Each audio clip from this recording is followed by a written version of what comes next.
So guys দেখুন আমি আজকে চলে আসলাম মাথায় পোলাকে চিরাগ করতে ধান নিয়ে চলে আসলাম। দেখুন চিরাগ কিভাবে তৈরি করা হয়। দেখুন এটি হলো জাল দেওয়ার।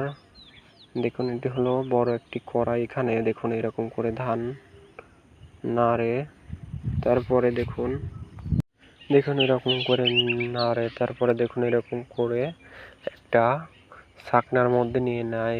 এখানে দিলে বালুগুলা পরিষ্কার হয়ে বের হয়ে যায়, আর এগুলা ঝাড়ে ঝেড়ে দেখুন কত সুন্দর করে এটি মেশিনের মধ্যে দিয়ে দিবে আর চিড়ি তৈরি করা হয়ে যাবে। দেখুন কত সুন্দর করে আপনারা দেখতে থাকুন, কত সুন্দর করে চিরাগুলা কুটতে হয়। দেখুন পুরো প্রসেসটা আপনাদের দেখাচ্ছি। দেখুন এটা পরিষ্কার করে দেখুন এই মেশিনের মধ্যে দিয়ে দিল। দেখুন ওই যে সাইডে চাপ দিয়ে চিরা তৈরি করে ফেলতেছে। দেখুন কত সুন্দর করে দেখুন এই যে চিরা তৈরি হয়ে যাচ্ছে। দেখুন যে হাত দিয়ে দেখাচ্ছে আপনাদের, এই দেখেন দেখুন এটা মেশিনের সাহায্যে ঘুরতেছে আর এই চিরা তৈরি হয়ে যাচ্ছে। দেখুন ওই যে ছোট্ট একটা মেশিন, এর মধ্যে গিয়ে চ্যাপটা করে একদম চিরা তৈরি করা হচ্ছে খুব সুন্দর করে।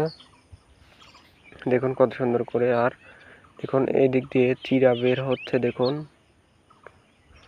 এই যে এটা হলো ঝাড়ারটা। দেখুন এটার মধ্যে চিরা দিয়ে দিচ্ছে আর হাত দিয়ে এটা ঘুরানো হবে। দেখুন আমি ঘুরাবো এখন। দেখুন কত সুন্দর করে চিড়ে তৈরি করা হচ্ছে। দেখুন আস্তে আস্তে ঘুরালে ওই যে ময়লা যেগুলো আছে সেগুলো পরিষ্কার হয়ে ভালো চিরা বের হয়ে যাবে। দেখুন কত সুন্দর করে ঘুরাচ্ছি আর চিরা ওই যে ভিতর দিয়ে ওই বস্তাতে ভরে যাচ্ছে আর ময়লাগুলো পড়ে যাচ্ছে। আপনারা দেখুন কত সুন্দর করে চিরা ভাজা হলো।